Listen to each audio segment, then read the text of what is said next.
Hola, ¿qué tal hermanos? Bienvenidos, buenas tardes. Sean todos ustedes a esta sesión número 9 de la materia de antropología teológica y pecado original. Feliz Pascua a todos. Deseo de todo corazón que Cristo, quien ha vencido a la muerte y quien ha resucitado y quien celebramos con tanta euforia en este tiempo pascual, haya resucitado en sus corazones, a pesar de las contradicciones, a pesar de nuestra vacuidad, a pesar de todo el desatine humano que a veces pueda haber en el corazón nuestro, que Cristo de verdad haya resucitado en nuestros corazones. Porque si Cristo no hubiese resucitado, vana sería nuestra fe, dice San Pablo. En ese tenor, le agradecemos a Dios este momento de poder volvernos a encontrar en Él. Vamos a profundizar en nuestra sesión número 9, el pecado en el hombre. En esta sesión vamos a profundizar las heridas del pecado, las consecuencias que el pecado en nosotros genera. Dice San Pablo, ¿dónde está, oh muerte, tu aguijón? ¿Dónde está, muerte, tu victoria? El aguijón de la muerte es el pecado. Y Cristo vino a destruir ese aguijón. Y Cristo vino a sacar ese aguijón del corazón del hombre para restaurarlo. ¿Dónde está, oh muerte, tu victoria? ¿Dónde está, oh muerte, tu aguijón? El aguijón de la muerte sí es el pecado. Pero Cristo vino por su cruz, por su pasión y por su redención y gloriosa resurrección a destruir esa muerte, ese pecado. ¿Cuáles son las consecuencias del pecado en la naturaleza humana? Esa es la gran primera pregunta que nos deben hacer en el corazón. ¿Cuáles son las consecuencias? Podemos decir un sinfín de consecuencias: la tendencia al mal, la muerte, el dolor, el sufrimiento, en fin, cualquier consecuencia que haga infeliz e insatisfaga la naturaleza nuestra y la comunicación tan ulterior que podamos tener con Dios, son consecuencias. Pero el día de hoy vamos a abordar tres grandes consecuencias. Antes de hacer la obertura de nuestra materia en torno a estas consecuencias, a estas tres consecuencias que nuestro manual nos propone profundizar, hay que tener muy en cuenta Dios como creador, nosotros como sus criaturas. Dios creador nos ha hecho a su imagen y semejanza. Dios creador nos ha puesto en la cúspide, en lo más alto, en lo más profundo, en lo más ulterior y más excelso de la creación. Y nos ha puesto ahí este Dios creador para que nos encontremos con Él, para que entremos en diálogo con Él. Y no solo con Él, sino que entremos en diálogo con el hermano, que entremos en diálogo con aquel que se encuentra a nuestro lado, con el prójimo. Y hoy, dirían por ahí, un político muy famoso, ¿verdad? Hoy es el tiempo propicio, es un tiempo precioso para encontrarnos con el hermano, para empatizarnos con el sentir del otro, para empatizarnos y ponernos en los zapatos del que se encuentra a nuestro lado. Quizá ya es agotador, ya han pasado 15, 20 días, no sé, he perdido la noción del tiempo en ese respecto, pero es un tiempo tan precioso para ponernos en el zapato del otro, entrar en diálogo, en comunicación y en encuentro con uno mismo y con el otro. La iglesia ha abierto sus puertas. He visto una imagen muy padre que ha fluido ahorita en internet, donde está el mundo, está Satanás, la imagen del mal y la imagen de Dios Padre, donde dice: con el coronavirus te he cerrado todas las iglesias, y Dios le responde: no, lo único que has hecho es abrir muchas iglesias, y ha partido de abrir estas iglesias en el corazón y en las casas de cada uno de los creyentes, aquellos que estamos ávidos y necesitados de este Dios, y la iglesia nos ha puesto los medios necesarios para que nos comuniquemos con Dios. Precioso tiempo. Fue nuestra Cuaresma y la Pascua, esta Pascua de resurrección que debe estar ardiendo en el corazón nuestro, de que Cristo verdaderamente ha resucitado y nos llama a estar con Él, a vivir con Él.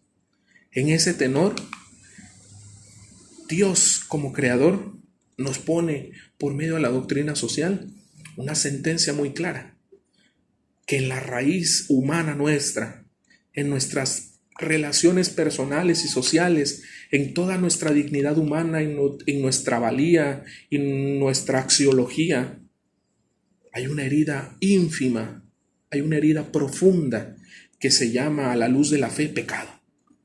Una laceración que va más allá del contexto nuestro, sino que también afecta a la sociedad. Entonces el pecado se vuelve personal y social. 3 van a ser, como les dije, las realidades que nuestro manual propone. Nuestro manual nos propone como condiciones de pecadores, 3 consecuencias del pecado en nosotros, en nuestra condición humana, en nuestra condición pecadora: la muerte, la inclinación al mal y tercero, el pecado en sí. Vamos a abordar la muerte. La caducidad sabemos que se contrapone en este caso, a la cuestión religiosa, a la eternidad de Dios. Nuestra finitud se contrapone a la eternidad.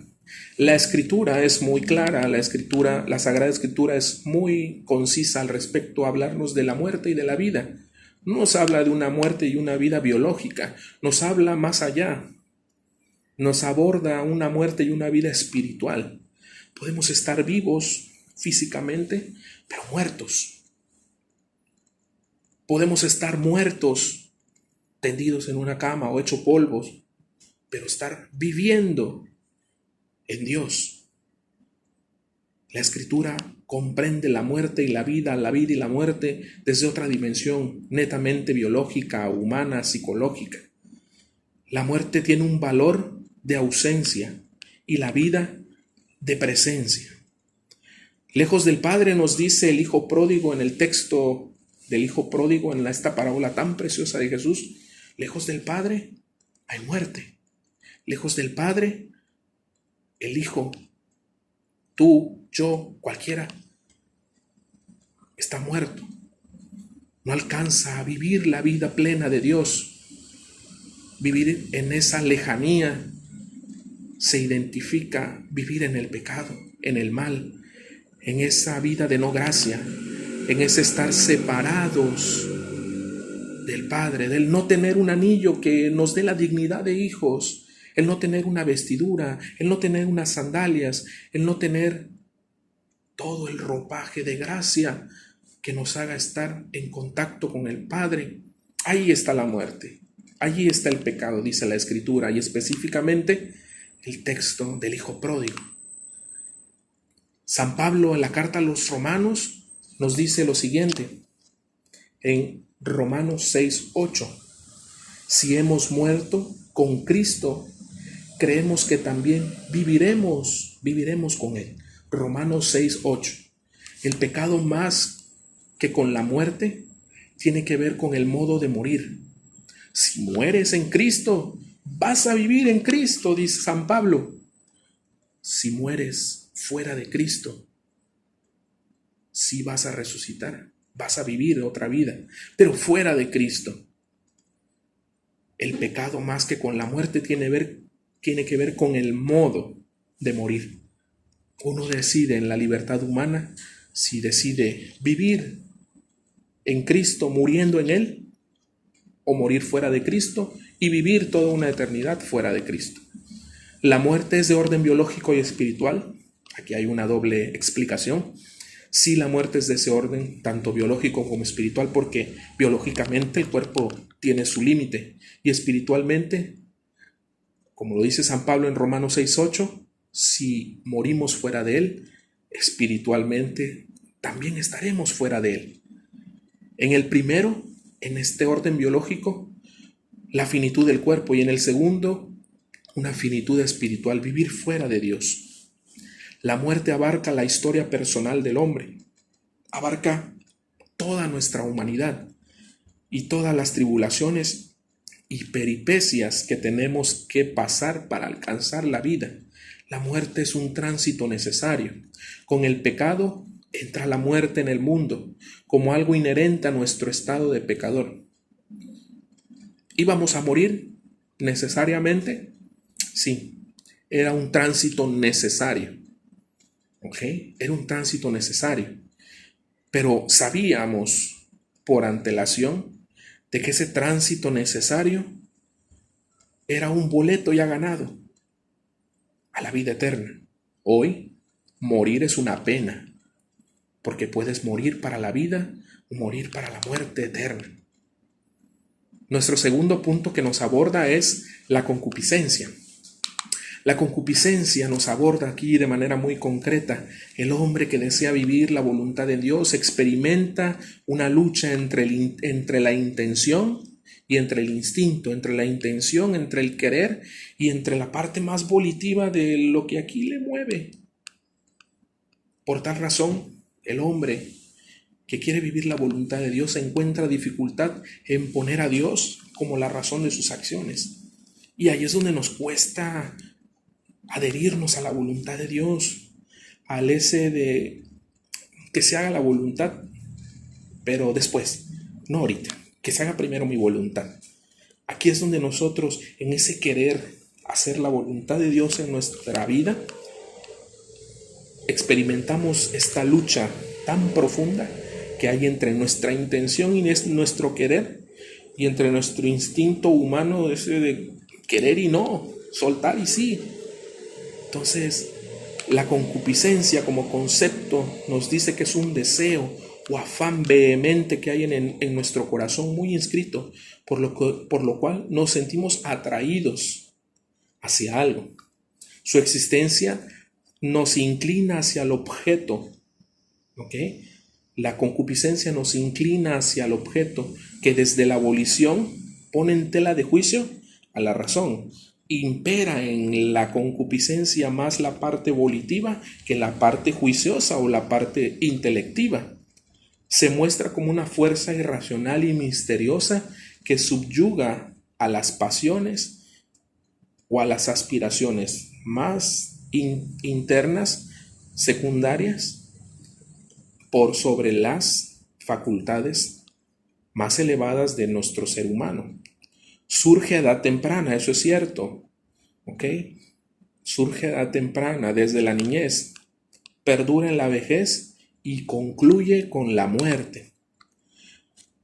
La antigua Grecia propuso dos tipos de vertientes, pudiéramos así decirlo, para poder controlar, para poder, pues tener aquí como que atada, aquí como que maniatada a la concupiscencia. Propuso la ataraxia con la escuela de los epicúreos y la apatía con la escuela de los estoicos. La ataraxia era controlar la concupiscencia para evitar la amargura y el dolor, que hoy lo llamamos, hoy si googleamos el término ataraxia, nos va a poner la capacidad que tenemos para no tener imperturbabilidad. Es decir, estar dalai, estar tranquilos, nada me unto mantequilla, nada me viene, nada me va, se me resbala, no siento dolor, dirían por ahí los americanos, no pain, no hay dolor, no hay sufrimiento. Evitar, controlar por la concupiscencia para evitar la amargura y el dolor. Eso por parte de los epicúreos. La ataraxia, la ausencia del dolor o la inquietud. Por otra parte, la apatía, que son los estoicos, la escuela estoica. Ellos también proponen controlar la concupiscencia por ser un impulso, como dijimos anteriormente, por ser un impulso irracional, debe ser totalmente mitigado, debe ser totalmente anulado, separado. Conseguir un estado libre de las inclinaciones y de las pasiones, a lo que ellos llaman ecuanimidad. Ser ecuánimes. No tener ni una sola inclinación o deseo pasional, que no sientas nada. También esa es otra propuesta de vida en controlar la concupiscencia. Extremas, sí, pero que también controlándolas y sabiéndolas conjuntar las dos, que haya un control en el dolor, que eso evidentemente no lo podemos sujetar, ¿verdad? Se te muere alguien, sientes un dolor muy humano, pero sí aprendes a tener equilibrio, aprendes a ser ecuánime. ¿Ok? La vida de la oración, aquí es donde entra la profundidad del cristianismo en estas dos corrientes griegas. La oración nos da la capacidad de controlar la inquietud del corazón, que no nos perturbemos. Nos consigue en un estado libre de tener dominio de nuestras pasiones. Y las pasiones no es solamente, como decían los griegos, en la cuestión sexual, no. Es tener dominio en tus pasiones humanas. Las pasiones no son buenas ni son malas. Las pasiones son pasiones. ¿Qué le da el grado de bondad y maldad a una pasión? Tu acto. Hacia cómo lo hagas y a cómo le imprimas la fuerza del corazón y de la intención, es lo que le va a dar la fuerza a tu pasión y lo que va a dominar. Aquí es donde viene el control de la concupiscencia, el controlar esta moción del corazón. Tanto en el Antiguo como en el Nuevo Testamento sirve para mostrar la concupiscencia en la Biblia, que en el corazón hay perversidad, que en el corazón humano hay algo que profundamente le mueve, que le disminuye la responsabilidad de la culpa. Y hace el hombre, es que no sabía, no conocía yo eso, como nos dice en el Antiguo Testamento. Y en el Nuevo Testamento estos dos impulsos vienen a ser guiados. Hay un impulso movido por el Espíritu Santo que Jesús siempre lo hace presente en su vida diaria, en la oración, en la cotidianidad de su actividad. Y el otro movido hacia el mal, que muchas veces a nosotros es el que más nos mueve. Dos modelos nos presenta la concupiscencia a este respecto. La concupiscencia nos dice aquí en los dos modelos como una fuerza ajena y extraña hacia nosotros, introducida desde fuera. Eso donde lo hallamos, ahorita les digo en qué página andamos, en la página 121, a donde aborda los dos modelos. El primer modelo es una fuerza ajena y extraña que es introducida desde fuera, sí. Y el segundo modelo, la concupiscencia vista como un debilitamiento de las tendencias buenas del hombre. ¿Qué pudiéramos decir nosotros? ¿Podemos conjuntar las dos? Sí, sí podemos hacerlo. Porque sabemos que la concupiscencia es una fuerza que viene de fuera, que vino de fuera, que el mal la depositó en el corazón humano como una herida desde fuera. Pero también la concupiscencia con este segundo rubro, este segundo modelo, es vista como algo puesto desde fuera para debilitar esta tendencia natural al bien que cada uno de nosotros tiene, para dirigirnos hacia lo absoluto, hacia Dios. El magisterio de la Iglesia, específicamente el Concilio de Trento, fue muy categórico a este respecto, a abordar los puntos de la concupiscencia, donde dice muy categóricamente el concilio: en los regenerados permanece, en aquellos que aún siendo bautizados permanece la fuerza, en los bautizados permanece la herida del pecado. En los bautizados y en todos los hombres hay esta inclinación al pecado. Es una inclinación que proviene del pecado. Sin consentimiento no hay pecado propio y verdadero. Si tú no das asentimiento al pecado, evidentemente no puede haber pecado. ¿O sí? Entonces no nos vaya a pasar como esta picardía, esta parodia que en algún programa de televisión por ahí sale, Chabelita, ¿verdad? Donde ve pecado donde no lo hay. ¿Ok? Entonces la concupiscencia puede ser también el impulso activo hacia el valor inferior más que hacia el superior. ¿Ok? La concupiscencia hace que nuestro corazón se adhiera más hacia lo inferior que hacia lo superior. Y tercer punto, el pecado en sí o la inevitabilidad, algo que no podemos descartar de nuestra vida.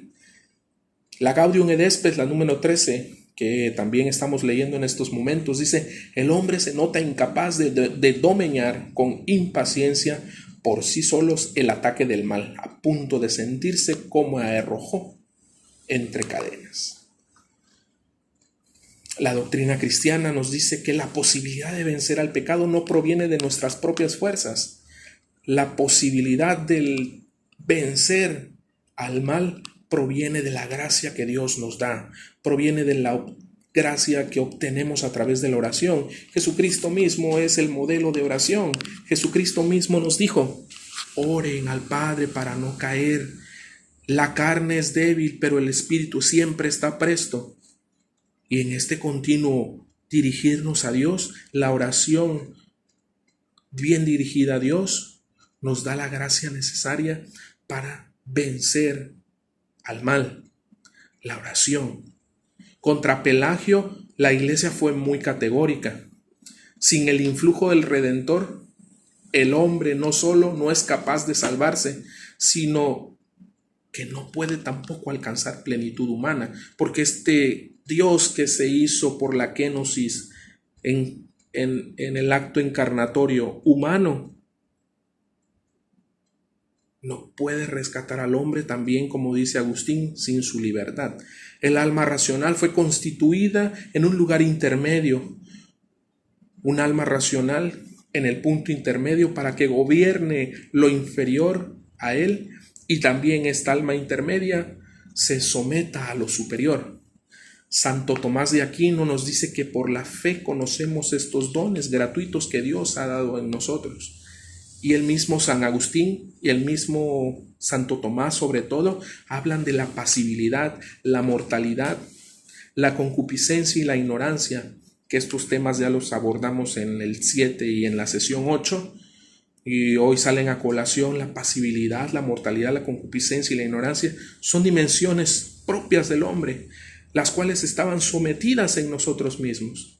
Pero hoy estas dimensiones propias tan particulares nuestras son penas para nosotros. El dominio interior es un don. La concupiscencia es un desequilibrio interno. Por tanto, el don está en el equilibrio y en el don mismo, en la oración. El dominio que tenía Adán venía del corazón que estaba anclado a Dios, venía de ese corazón que estaba muy vinculado al amor de Dios. La mortalidad es algo inherente a nuestra condición humana, de modo que nuestra inmortalidad era un don. Si el pecado hubiera pasado a un estado superior, sin el pecado. Pero como viene la pasibilidad y viene la mortalidad y entra la concupiscencia como una pena en el mundo, nuestra inmortalidad, en lugar ya de ser un don, pasa a ser una pena, y necesariamente para pasar a ese estado superior hay que morir. ¿Qué consecuencias nos trae el pecado a nosotros los hombres? Un sufrimiento muy particular y un sufrimiento también social. En el primero, un sufrimiento visto como un castigo por nuestras cargas, por nuestra maldad humana, por nuestra tendencia, visto como una obra necesaria también para alcanzar la vida en Cristo. El sufrimiento ha sido visto como castigo, pero visto desde Dios, visto desde Cristo mismo, siervo doliente, es un medio para alcanzar la salvación. Respecto a lo social, el pecado hiere a toda la estructura humana en la esfera relacional. Todo pecado es personal, es tuyo, es mío, es de mi papá, de mamá, de mi hermano, de mi hermana. Es personal, pero sí tiene una consecuencia. Mi pecado en lo social afecta a los otros. El pecado social es toda aquella agresión directa al prójimo, de palabra, de pensamiento, de obra y de omisión. El pecado es personal, volvemos a recalcarlo, pero es la fuente de los otros pecados y afecta a toda nuestra conducta humana y todo nuestro ser relacional con el ser humano. Entonces, la consecuencia del pecado en nosotros los hombres es de connotación personal y social. ¿Qué vías nos llevan a pecar? El demonio, el mundo y la carne. El demonio como el principal tentador y encargado de que uno peque. El mundo, el lugar donde el comportamiento humano nos saca de la ley de Dios. Y la carne, aquella condición nuestra lacerada que nos impide acercarnos a la gracia que Cristo nos da. En este estirar y aflojar en una constante métrica hacia Dios. Pues bueno, hermanos, por mi parte son todas las aportaciones que de manera muy sucinta podemos hacer, de manera muy concreta les puedo compartir. Ya en la sesión que estamos abordando, pues venimos a reforzar con este video nuestro momento de reflexión en torno a la sesión número 9, el pecado en el hombre. Cualquier duda, cualquier aclaración, cualquier comentario, favor de hacerlo llegar. En la brevedad estaremos en contacto para poder darle seguimiento a nuestra inquietud. Que tengas un excelente día, que tengas una excelente tarde. Dios te bendiga.